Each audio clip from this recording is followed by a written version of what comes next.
Hello दोस्तों, कैसे हैं आप सब। उम्मीद करता हूँ अच्छे होंगे। एक बार फिर से स्वागत है हमारे कोड का स्वेग में, जहाँ हम कोड सीखेंगे आसान भाषा में और बेसिक स्टाइल में। दोस्तों, आज हम CSS का लेसन 1 स्टार्ट करने जा रहे हैं, जिसमें हम CSS का ओवरव्यू समझने वाले हैं। जिसमें हम कवर करने वाले हैं कि CSS की हिस्ट्री क्या है, CSS क्या होती है, कितने टाइप्स की होती है और CSS कैसे लिखते हैं और उसके सेलेक्टर क्या हैं। दोस्तों, आपको ये वीडियो समझने से पहले आपको हमने जो पिछला वीडियो बनाया था जिसमें हम HTML टेक्स्ट को एक्सप्लेन के साथ में समझाया हुआ है, तो आप वो प्लेलिस्ट जरूर चेकआउट कीजिएगा ताकि आपको ये वीडियो समझने में आसानी रहे। और दोस्तों, अगर अभी तक आपने हमारा चैनल लाइक शेयर और सब्सक्राइब नहीं किया है तो प्लीज़ सब्सक्राइब जरूर कीजिएगा ताकि आने वाले वीडियो का नोटिफिकेशन आपको मिलता रहे। तो दोस्तों, स्टार्ट करते हैं हम CSS के ओवरव्यू के बारे में।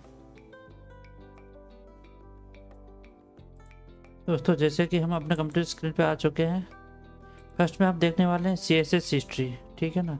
तो CSS हिस्ट्री के अंदर क्या है दोस्तों कि स्टार्टिंग में स्टाइल को लिखा गया था 1990 के अंदर। ठीक है ना। जिसमें क्या होता था दोस्तों कि वो जो भी स्टाइल होती थी वो HTML टैग के अंदर लिखी जाती थी। ठीक है। उसके बाद में है 1996 के अंदर CSS को एक्सटर्नल फाइल के अंदर लिखा गया था, यानी कि एक अलग फाइल के अंदर स्टाइल को लिखी जाती थी। फिर उसके अंदर HTML जो फाइल होती थी उसके अंदर इंक्लूड किया गया था। ठीक है ना। उसके बाद में था 1998 के अंदर स्टाइल को लिखा गया था, जिसके अंदर क्या होता था दोस्तों, मीडिया क्वेरी आया था, यानी कि रिस्पॉन्सिव के रूप में भी आप उसको यूज़ कर सकते थे। जो कि हम क्या करते थे, अलग अलग डिवाइस के अंदर आप उसका व्यू को भी प्रॉपर कर सकते थे। जिसके अंदर आ गया था जेड इंडेक्सिंग हो गया, पोजिशनिंग हो गया, सेलेक्टर्स को और भी बेटर किया गया। ठीक है ना। तो ये मीडिया टाइप्स जो दे रखा है वो मेनली क्या रिस्पॉन्सिव डिवाइस के लिए यूज़ किया गया था। ठीक है ना। तो उसके बाद में आ गया 2011 में जो आने वाली जो स्टाइल थी वो सबसे पॉपुलर स्टाइल थी, जिसके अंदर flex box, grids, animations, media queries, rounded corners, shadows, gradients. तो ये सभी चीज़ें क्या होती थी दोस्तों कि मोस्टली स्टाइल्स के लिए ज़्यादा यूज़ किए गए थे, जिसमें क्या होता है कि काफ़ी ये अपग्रेडेड वर्जन था जो अभी तक भी यूज़ किया जाता है। ठीक है ना। नेक्स्ट आती है कि स्टाइल क्या होती है। ठीक है ना।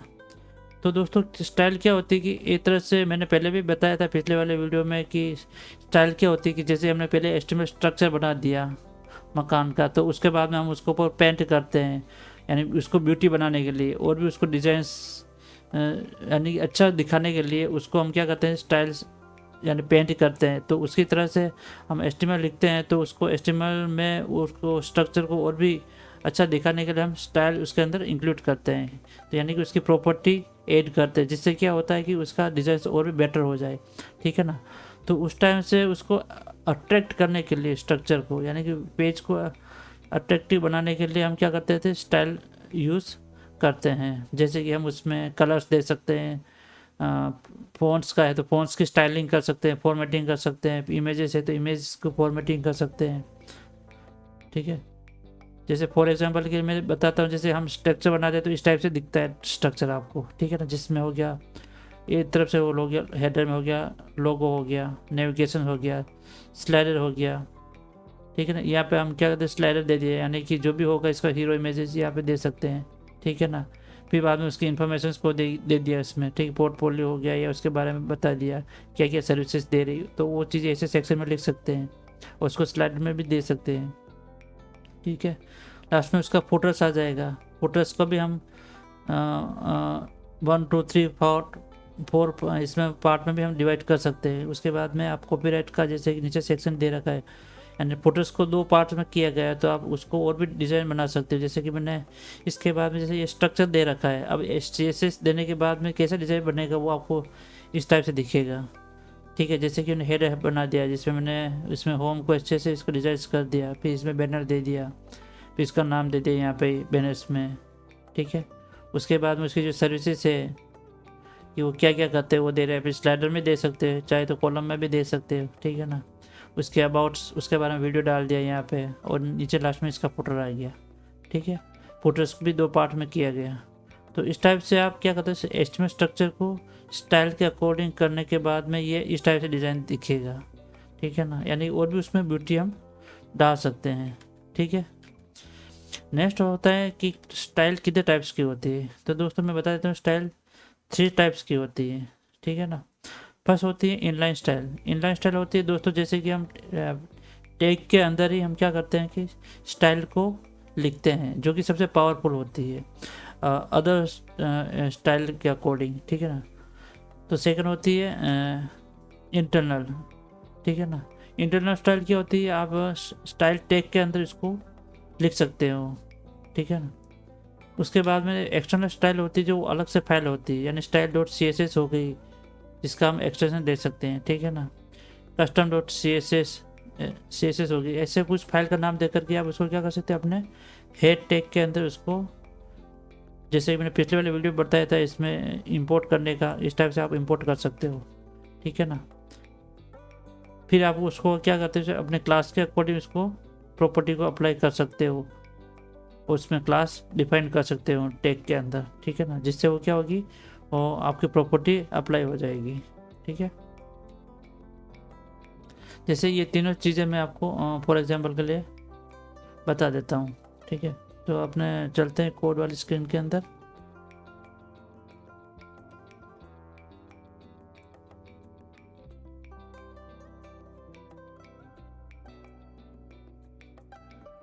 दोस्तों जैसे कि मैं स्टाइल लिखता हूँ, जैसे ये अभी है अपनी पेज, ठीक है।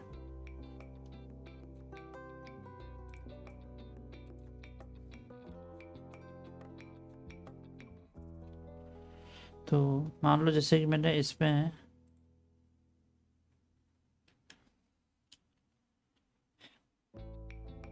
पी टेक दिया, ठीक है। इसके अंदर मैंने स्टाइल दिया,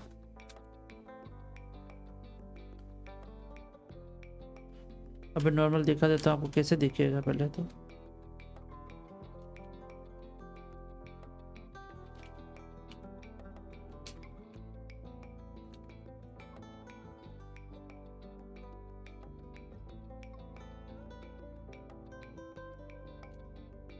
हेलो वर्ड लिख रहा हूँ अभी, ठीक है।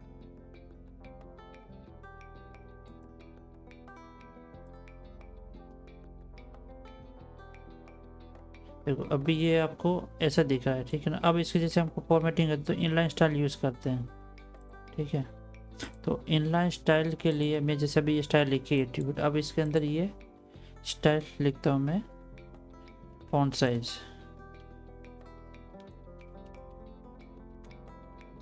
फॉन्ट साइज जैसे मैं 30 करता हूँ, जैसे 30 px। एक कलर भी दे देता हूँ,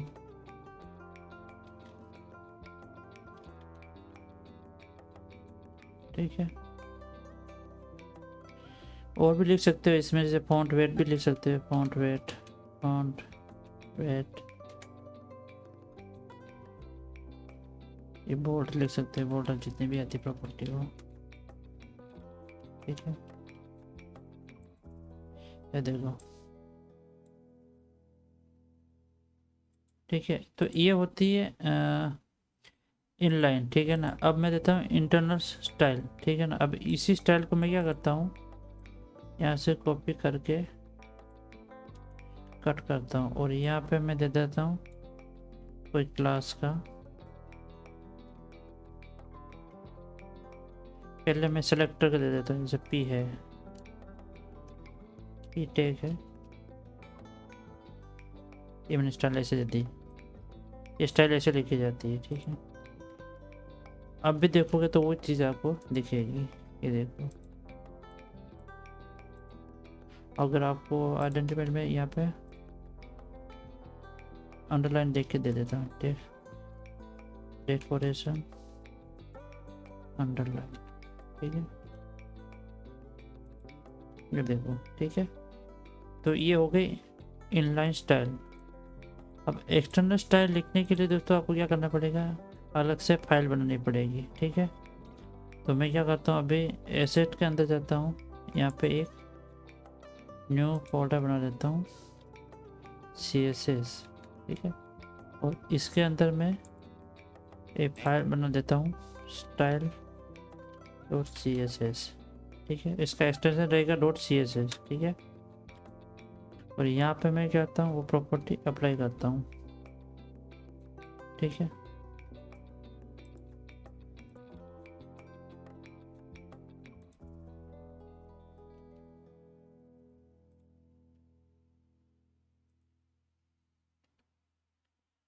यहाँ पे पी टेक में देना पड़ेगा मेरे को इसको, क्योंकि पी टेक के अंदर अपना को अप्लाई करना है, राइट।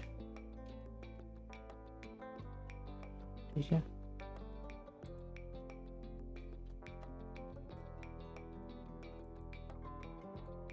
और यहाँ से मैं हटा देता हूँ। ठीक है, अभी वो दिखेगी ही नहीं, क्योंकि अभी तक इसको हमने क्या किया, इसमें इस वाले फाइल के अंदर .html के अंदर इसको इंपोर्ट नहीं किया है। इस फाइल को जब इंपोर्ट करेंगे तब इसकी स्टाइल इसमें अप्लाई हो जाएगी। तो इंपोर्ट करने के लिए मैंने पिछले वाले वीडियो में भी बताया था कि इसको इंपोर्ट कैसे करते हैं। Link relation style sheet,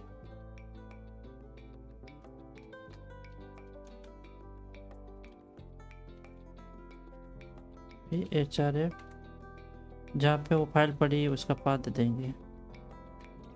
asset के अंदर CSS, स्टाइल, टाइप कौन सा है, टेक्स्ट CSS। ठीक है, ये क्लोज कर देंगे ऐसे। अब देखना ये अप्लाई हो जाएगा इसके अंदर, देखो। ठीक है, तो ये हो गए एक्सटर्नल फाइल। अब मैं जब भी यहाँ पे कुछ अपडेट करूँगा वो यहाँ पे और अपडेट हो जाएगा। जैसे कि मैं फ़ॉन्ट साइज और बढ़ाता हूँ यहाँ पे, जैसे 30 की जगह 60 करता हूँ, टेक्स्ट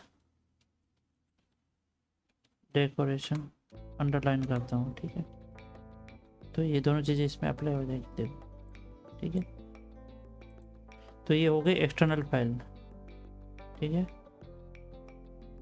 तो ये तीनों चीज़ें वैसे ही है, पर इसमें क्या होता है, इनलाइन ऐसे लिखते हैं, इंटरनल ऐसे लिखते हैं, और एक्सटर्नल फाइल ऐसे लिखते हैं। ठीक है ना, ये 3 टाइप्स की होती है।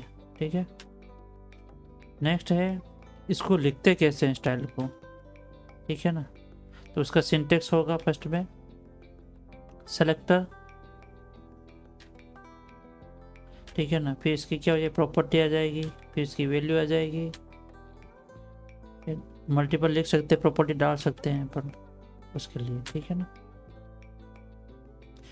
फर्स्ट में क्या हो गया, H1 है उसका क्या होगा, सेलेक्टर हो गया। कलर्स क्या हो गया, उसकी प्रॉपर्टी हो गया। और जो पर्पल कलर जो दे रखा वो उसकी क्या हो गई, वैल्यू हो गई। ठीक है, और टेक्स्ट अलाइन हो गया, वो भी क्या प्रॉपर्टी है। और सेंटर दे रखी वो उसकी वैल्यू है। ठीक है,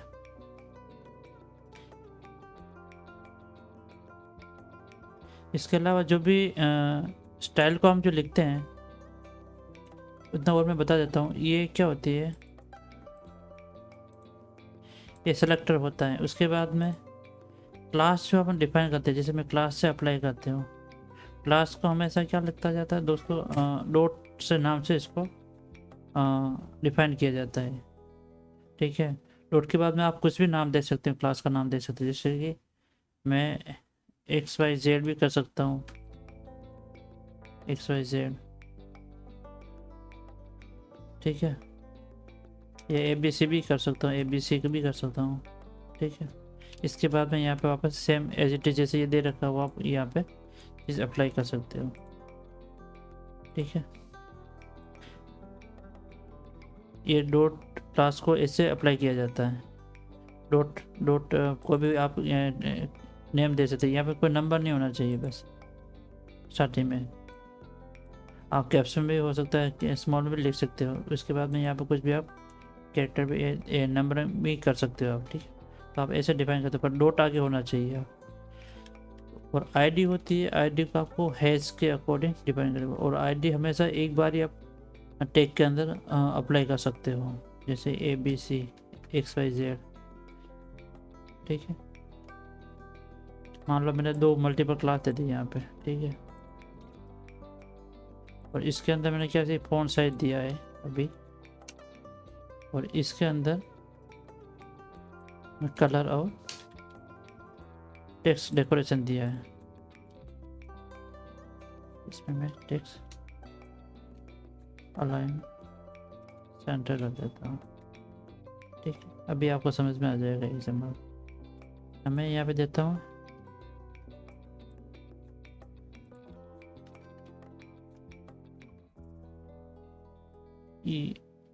EFG।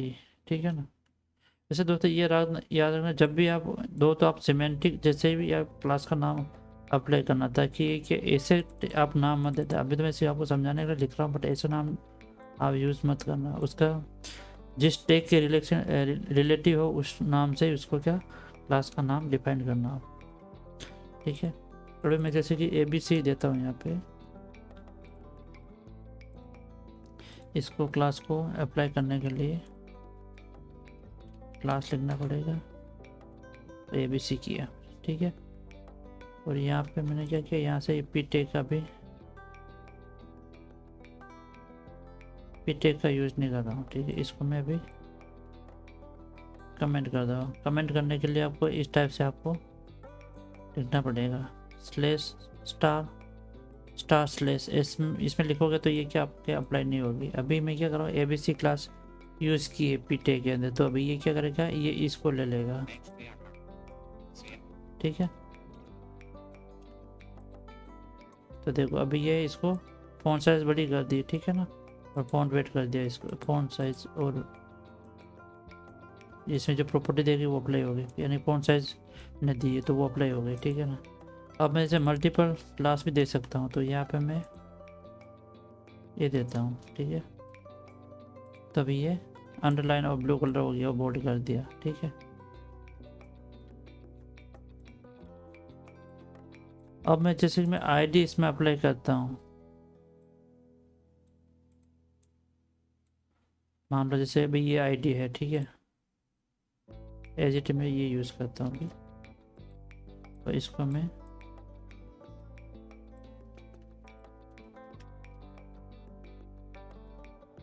क्योंकि आप मल्टीपल ID यूज़ नहीं कर, जैसे एक बार ID यूज़ कर सकते हो।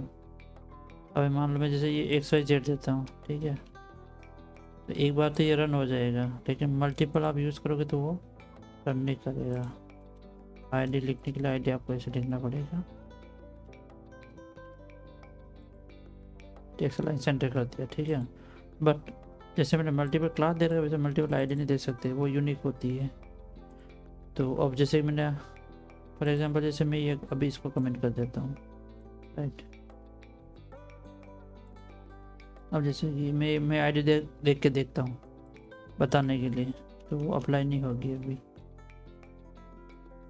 अब कलर दे रखा, वो कलर हो जाना चाहिए, पर कलर नहीं होगा, ये सिर्फ ये टेक्स्ट सेंटर ही वर्क करेगा।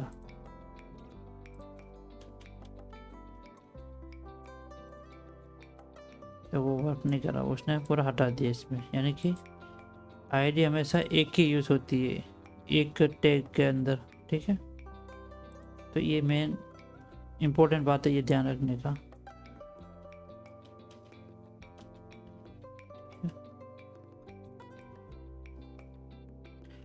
ठीक है, तो ये इस टाइप से इसको डिफाइन किया जाता है, इसके सिंटेक्स इस टाइप से होता है। ठीक है, तो सेलेक्टर हो गया, ID और क्लास, इस टाइप से अपन यूज़ कर सकते हैं। ठीक है, नेक्स्ट होते हैं सेलेक्टर्स। कितने टाइप्स के होते हैं, ठीक है ना, और किस टाइप से अपन उसको कैटेगराइज किया गया है और डिवाइड किया गया है, तो वो हम देख लेते हैं एक बार। फर्स्ट होता है सिंपल सेलेक्टर। ठीक है, सिंपल सेलेक्टर मैंने बताया था, जैसे कि P टैग हो गया, बॉक्स डॉट क्लास हो गया, हैज मैन यानी कि ID हो गया, इस टाइप से हम ये होते हैं सिंपल सेलेक्टर, जो सिर्फ टैग के साथ में क्लास या ID के साथ में उसको सेलेक्ट करते हैं। ठीक है ना। नेक्स्ट होता है कॉम्बिनेटेड सेलेक्टर। कॉम्बिनेटेड सेलेक्टर भी क्या होता है, वो अलग अलग 4 तरह से कैटेगराइज किया गया है। ठीक है ना, ये भी क्या होता है वो भी देख लेते हैं फर्स्ट बार। ठीक है ना, वन बाय वन। डिसेंडेंट, ठीक है ना, ये क्या होता है कि डिव के अंदर अगर कोई P टैग है, कोई पैराग्राफ टैग है, ठीक है ना, तो वो क्या करेगा, हर P टैग को अप्लाई कर देगा। अगर डिव में या कोई क्लास दे रखी है या डिव के अंदर जो P टैग आ रहा है उसके अंदर में जो प्रॉपर्टी दे रखी है, तो जितने भी P हो गए डिव के अंदर वो सभी पे अप्लाई हो जाएंगे। ठीक है ना, जैसे कि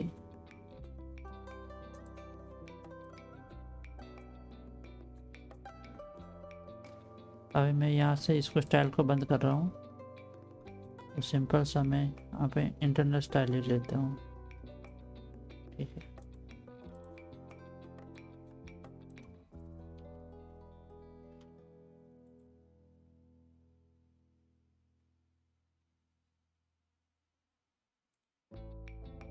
यहाँ पे स्टाइल ले लेता हूँ वापस।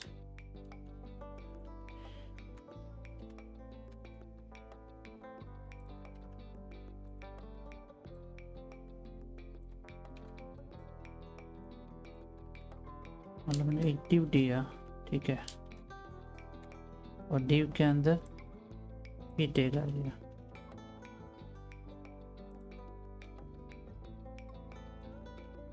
तो यहाँ पे मैं भी टैग दे देता हूँ। ठीक है,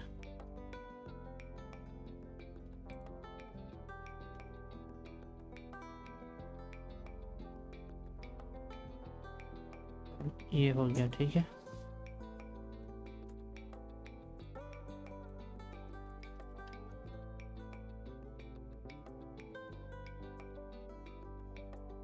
पेरा बंद कर देता हूँ, चाइल्ड पेरा कर देगा।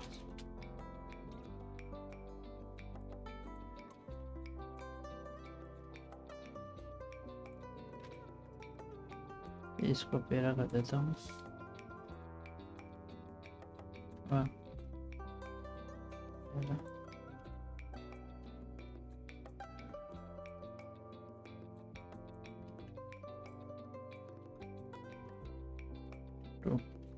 ठीक है, ये डिव से बाहर दे रखा है इस पी टैग को, सेलेक्टर को। ठीक है ना, और ये डिव के अंदर दो पी टैग चाइल्ड हो रहा है। ठीक है ना, तो अब मैं क्या करता हूँ,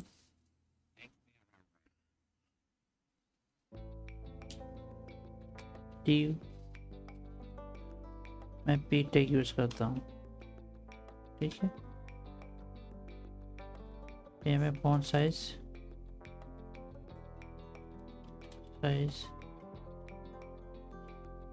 18 30x and font weight bold कर देता हूँ। ठीक है, ठीक है, तो ये डिव के अंदर जो भी पी टैग होगा वो सब चीज़ इस पे अप्लाई हो जाएगा। इसको फॉन्ट साइज बढ़ा देगा पी टैग, और इसका बोल्ड कर देगा, यानी कि इन दोनों को 18 साइज कर देगा और बोल्ड कर देगा। और इस पे इस पी टैग का कोई भी अप्लाई नहीं होगा, भले ही हम पी टैग यूज़ करेगा, बट क्या होगा, ये पेरेंट हो गया, ये चाइल्ड हो गया, ये पेरेंट हो गया, ये चाइल्ड हो गया, एंड डिव के अंदर जो भी होगा वो सभी पे वो अप्लाई हो जाएगा। ठीक है ना, तो ये डिसेंडेंट हो जाएगा, फर्स्ट वाला डिसेंडेंट इसको बोलते हैं। ठीक है ना, ये देखो, इसको फर्स्ट में बोल्ड कर दिया और फॉन्ट साइज की 18 कर दिया, और इस पर कुछ अप्लाई नहीं होगा। ठीक है ना, ठीक है, दूसरा है चाइल्ड। ठीक है ना, ये क्या करता है, ये सिर्फ चाइल्ड जो पी टैग होगा उसको ही सेलेक्ट करेगा। ठीक है ना, फॉर एग्जांपल ये मैं बताता हूँ। अभी मैंने जैसे कि ये दोनों पे अप्लाई हो रहा है अभी, राइट। अब इसके अंदर एक और मैं डी बनाता हूँ,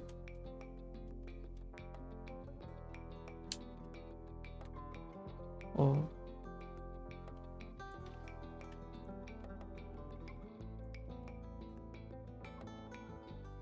सेकंड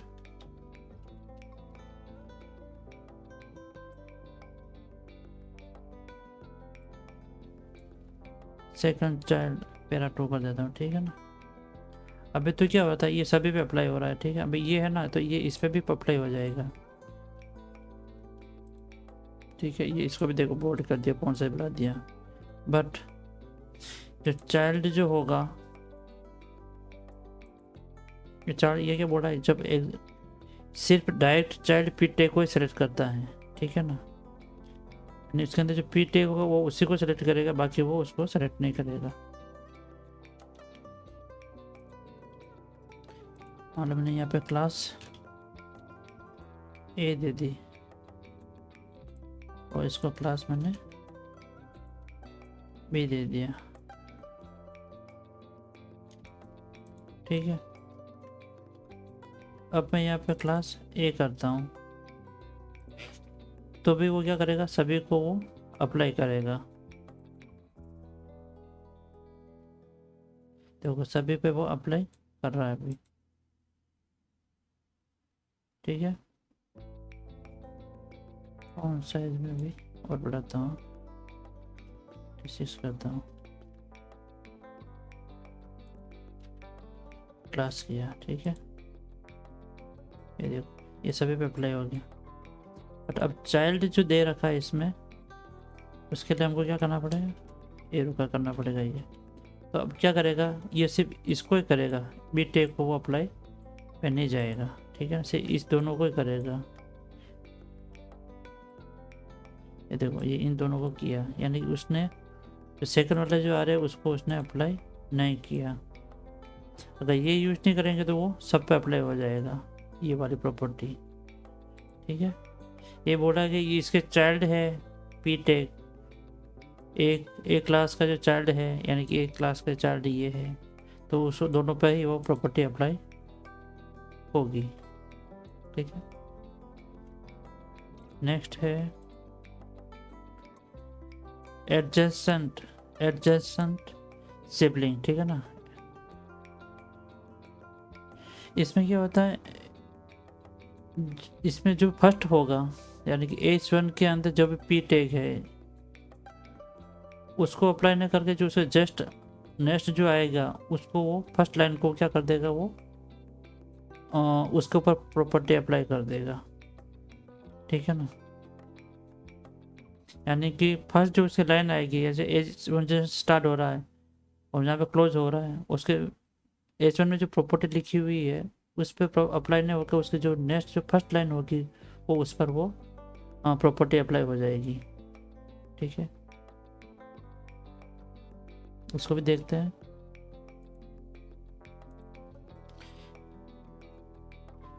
जैसे कि ये देखो अभी मैंने पैरा 1 पैरा 2 दे रखा है, ठीक है। अभी ये डिव यहाँ पे ख़त्म हो रहा है, ठीक है। अभी ये डिव यहाँ पे ख़त्म हो रहा है, ठीक है ना। अब मैं चाहता हूँ कि इस वाले फर्स्ट लाइन को प्रॉपर्टी अप्लाई हो जाए, ठीक है ना। तो इसके बाद में जो भी पी फर्स्ट होगा वो इसको रीड करेगा और इस पर अप्लाई ये प्रॉपर्टी कर देगा, ठीक है। तो उसके लिए हम क्या करेंगे, प्लस पी करेंगे। ऐसे अप्लाई प्लस पी किया तो वो ये सभी को न देख करके ये सभी प्रॉपर्टी पर स्टाइल अप्लाई ना करके वो डायरेक्ट फर्स्ट यहाँ पे ड्यू क्लोज हो रहा है उसके बाद फर्स्ट पैरा है उस पर अप्लाई हो जाएगा, ये देखो, ठीक है। और जो लास्ट में दे रखा है जनरल सिबलिंग क्या होता है, 18 होता है इसके अंदर, 20 में साइन होता है। तो इसमें क्या होता है, ये क्या होता है, जैसे डी क्लोज हुआ, जैसे अभी फर्स्ट वन लाइन को ही वो क्या करता है, सभी क्लास को अप्लाई कर रहा है, यानी सभी प्रॉपर्टी को अप्लाई कर रहा है अपनी स्टाइल को। तो ये क्या करेगा, उसके बाद जितने भी पी टेग होगा, ठीक है ना। अभी तो एक लाइन को कर रहा था, लेकिन अब वो क्या करेगा, जितने भी पी होगा वो सभी को वो चीज़ स्टाइल अप्लाई कर देगा, ठीक है ना। तो उसको भी देख लेते हैं।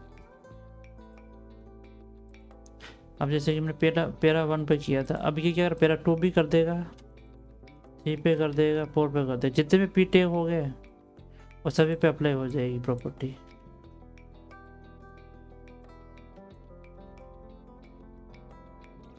उसके लिए हमको क्या करना है, ये साइन लिखना पड़ेगा। तो अब ये क्या, जितने भी होगी पैराग्राफ की है वो सभी पे ये स्टाइल अप्लाई हो जाएगी, ये देखो, ठीक है। तो दोस्तों इस लेसन में बस इतना ही। नेक्स्ट लेसन में हम सीखने वाले हैं CSS के और इंटरेस्टिंग प्रॉपर्टी के बारे में। तब तक के लिए टेक केयर, मिलते हैं नेक्स्ट वीडियो में।